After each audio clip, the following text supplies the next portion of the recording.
now begin.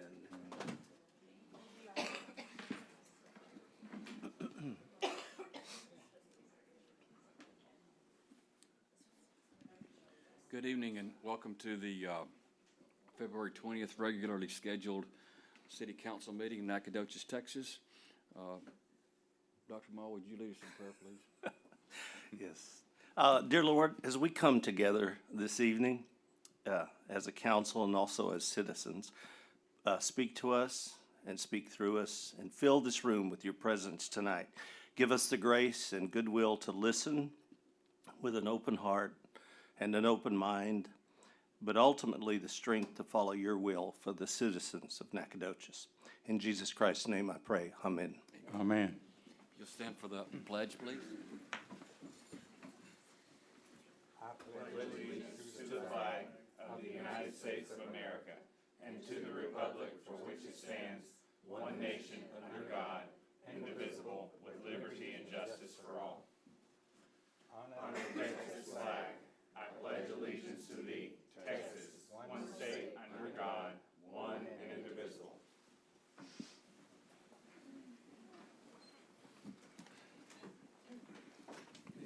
Item is open forum. We have two tonight. Ms. Montgomery.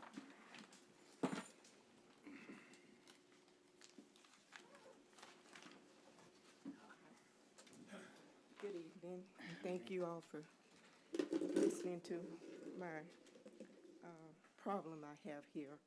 But my name is Judy Montgomery, and I live at 2510 LaVere, which is Simon Heights subdivision off of Southeast Stallings.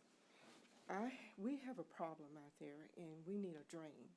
It has washed my yard away, my neighbor's yard. It's just nothing but roots out there now. And I did call a city engineer, I think last year or year before, and he came out and took a look at the place and said that, yes, we do need a drain, but it would be a while before the city can even do anything to help us. I'm here now pleading with y'all, please come out and take a look again and see where the drain can be placed. Patricia Drive is part of the neighborhood, and the water drains down from Patricia Drive into LaVere Street, and that water has just washed the yard away.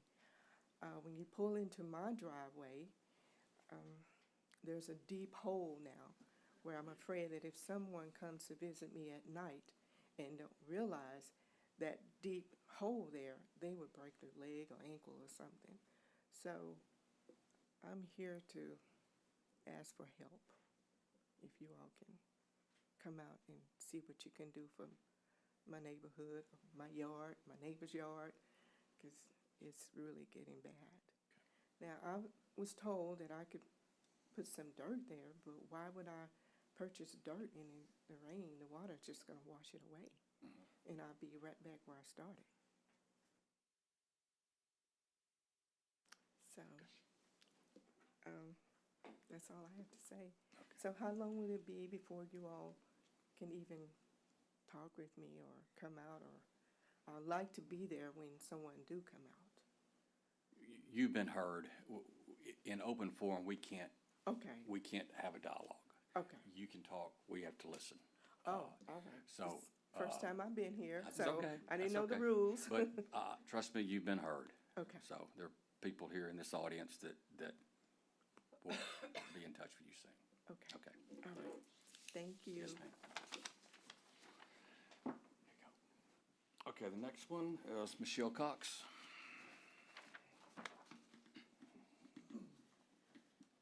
Good evening. My name is Michelle Cox. I live at 4411 Red Oak up in the Northeast. I'm excited to invite you to celebrate with us this year. So I'm the president of the Parks Advocacy League. We're celebrating 10th anniversary celebrating our 10th anniversary of advocating for the city parks, and we'll have different activities throughout the month of June. And we're just very proud of what we've been able to do as citizens, gathering together to make our city a little better. And just for your information, the parks that we have personally worked on are Temple Park, Maroney Park, and McCrimmon Park. And since founding our little band of parents that cared and grandparents, we've also seen the city take more initiative for our city parks. And since then, we've also seen Pioneer Park, Festival Park, Bonita Creek Park, Ritchie Street Park, and Pecan Park all receive new playgrounds. And that doesn't even include all the trail work that's been done in the pickleball courts and the disc golf updates, you know, at the lake and throughout our city. Excuse me. And so I'm very proud of what we've been able to do as individuals who are concerned and willing to give some of our time and a lot of time. Sometimes it was a lot of time to put on fundraisers and you know, cleaning up parks and things like that. So I want you to be aware of that we're really excited also to have seen McCrimmon Park get a special place on the bond. And I'm here to also just keep that, dangling that carrot. We really want to have this playground built this year and encourage you to keep that a priority. We want to see this neighborhood blessed to have a wonderful outdoor space where children can come and gather and families can have a safe place to have fun and get healthy exercise and outdoor time. So I just want to thank you for continuing to support our efforts, and it's been a long 10 years at times. It's been a lot of learning and growing, but it's been a wonderful thing to see how citizens and city can work together and do a lot of good. So thank you so much. Thank you. Okay. All right, we'll move to the consent agenda. Any items need to be pulled? Make a motion, we approve the consent agenda. I'll second. Have a motion and a second. All in favor? Aye. Motion carries. Okay, we'll go to the regular agenda. Item 6A. Item 6A has been postponed. You want to come up and explain this, please? Good afternoon, Mayor, City Council, Juan Paulette, Interim City Planner. So the Planning and Zoning Commission postponed this item till their March 11th meeting, and we're requesting City Council postpone this item to their March 19th City Council meeting. The reason for the postponement was to gather additional information as well as send out supplemental information to the neighboring residents. We need a motion. Okay. I move that we postpone item 6A until the March 19th meeting. Do I have that right? March 19th? Okay. Second. Okay, have a motion and a second. All in favor? Aye. Okay, thank you very much.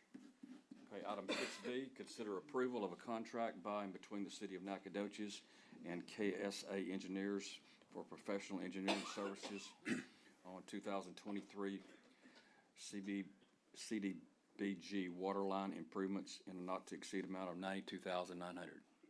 Case. Yes, sir. Mayor, City Council, Case Opperman, Director of Public Works and City Engineer. This contract is kind of a little out of order from how we usually do things. We had to get this grant first before we could engage our engineer. But we did receive a Community Development Block Grant, or CDBG grant, a few months ago, late 2023, which we applied for about a year ago. Just over a year ago, KSA Engineers was selected through an RFQ process, or an request for qualifications process, for this grant application and then the following process. So since we did get the grant, we're coming to you with this engineering contract for actual design of this water line that was awarded the grant for. Back up a little bit, the grant is actually going to allow replacement of a aging water line on Martin Luther King Boulevard. In the amount of, the grant amount is for $500,000. The project will take about 2,600 linear feet of old line and replace it with new PVC line, which will improve the water quality in the area, as well as take care of some of those frequent damage issues that we've had on that line. It's a reimbursable type grant, which means we don't get the money in the bank up front.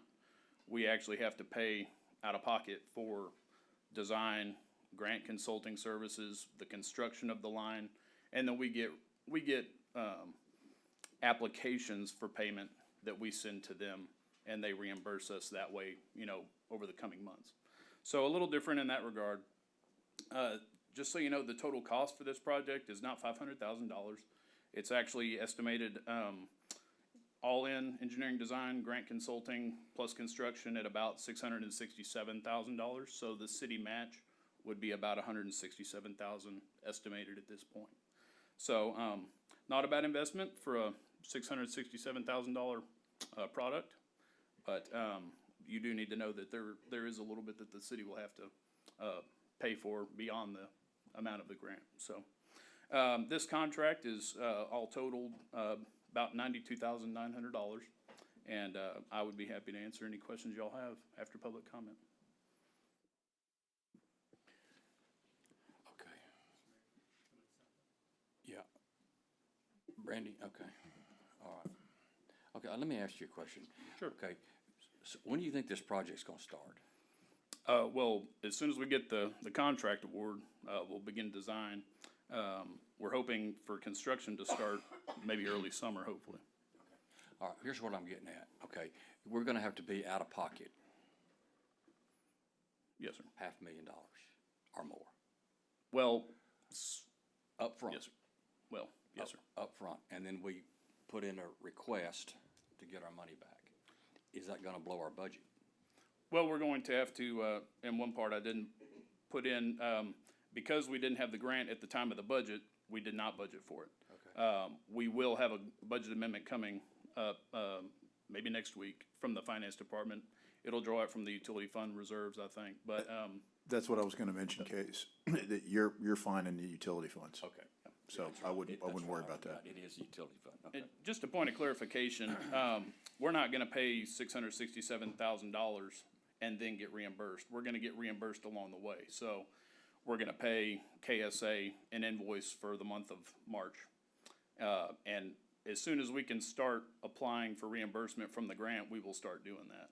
So Well, I know my how to- understanding is we can start getting reimbursed, along the way, get money back in our pocket, along the way. I know how that works too, and it's good, you're getting your money back, but you've already laid it out, and then you're having to hurry up and wait on your money. It's allocated, yes, sir. Yeah, okay. All right, I'm good, we're good. Yes, sir. 2,600 feet, does that cover all the way from Shawnee Street to East Main? Yes, sir. It's supposed to. That's what the engineering design, showed. 8-inch? 8-inch, yes, sir. PVC. Currently, it's cast iron, which is what's producing some of those taste and color issues whenever it's broken down. And you know, I'm only asking that because my house is included in,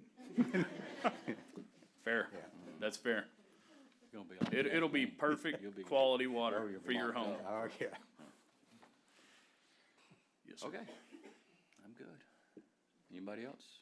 I just wanted to say I really appreciate all the work that went into applying for the CDBG grant. I know there was a lot of work on your part too, along with the, Well, the finance Grant department works. handled most of that, Yeah, but, and we're grant kind of taking it over from here on the administration. Yes, ma'am.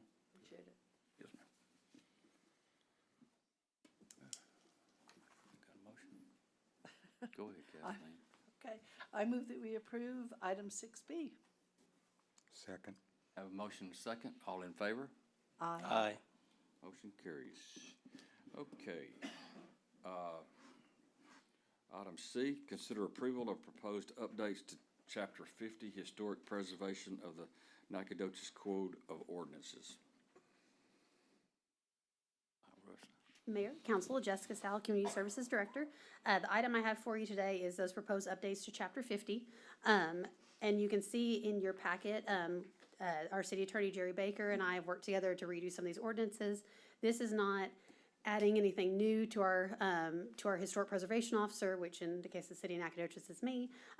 This is actually adding a few things to our historic landmark preservation committee, and then really just codifying, Jerry taught me how to say that word, codifying some of our administrative approval process that we currently do, and also adding some transparency to the public so they understand our historic preservation ordinance, how they get things approved, and really just adding some transparency and ease of use. So a few items I wanted to point out that are in your packet in red. Anything in red is new. This is not your entire Chapter 50. It's very long. These are just the proposed changes. One of the big changes is actually outlining under Section 50-31 what ordinary maintenance is. In the previous draft, it just says if it's ordinary maintenance, it can be administratively approved, but doesn't define what that actually is. So our ordinary maintenance are things like if you are replacing a 1/1 wood window, same size, same color, same placement, that's something that can be administratively approved. If you are adding an entire addition to your home, that's not ordinary maintenance. It's not replacing something that is decaying or falling apart on your house. So that is outlined here in that section. Another item to point out is Section 50-158 for application. This really emphasizes to the applicant that your application has to be complete and filled out before our Historic Landmark Preservation Committee will review it. We do that so we don't waste the applicant's time, also so we don't waste HLPC's time by bringing applications that are not complete and then those items being tabled or denied. And also it keeps staff from having to fill in some of the details. I don't want to speak for the applicant or, relay anything to HLPC that's incorrect. So really outlining here that the application must be complete before we go to our committee. Also, item C under that outlines what administrative approval is. Basically says if an item is ordinary maintenance and refers back to our ordinary maintenance section, that can be approved on the staff level. That way we don't have people that are waiting a full month to figure out if they can replace a broken window. We do it a little bit easier. They still have to submit a certificate of appropriateness just so we have a paper trail and we can write something back to them saying what you applied for is approved. And that outlines that in item number C, or letter C. Also in section 50-160 gives some timeframes for the public. That if an item is determined can be administratively approved, that will be done within 15 days. Honestly, it's usually a little bit faster. We can usually turn them around in about a week, but that allows for, city closures for holidays and things of that nature. We also have in here under C that if it's an item that has to go to HLPC, those will be heard within 60 days of the application being complete, unless it's decided upon by the owner and HLPC that they need more information and they agree to come back and bring that back on the application. Also, the only thing we would like these changes approved with one addition, Mr. Baker pointed out that at the end of letter C, the sentence reads, if the committee does not act within 90 days of the receipt of the application, a certificate of appropriateness may be granted, but doesn't say by who. So we request that we add on there by the Historic Preservation Officer. That way if HLPC doesn't act and we are just holding up an applicant, your Historic Preservation Officer can go ahead and offer that certificate of appropriateness. And those are really the only changes. We still have in there, what you have to apply for demolition, kind of outlines what our historic districts are, our Secretary of Interior standards, so all of those things stand. This is just really codifying and doing some transparency to our process. And I'm happy to answer any questions you have after any public comment. Brandy, you have anything? Okay.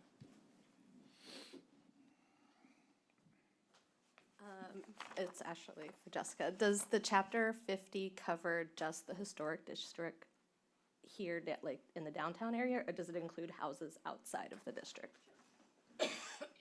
Chapter 50 of our Historic Preservation Ordinances actually covers any of our 5 National Register Historic Districts, plus any houses that have been individually designated as historic through our zoning process. So collectively, I'm not going to lie intentionally, but we have about 360 properties that are under historic overlay. So this ordinance applies to all of those. Okay.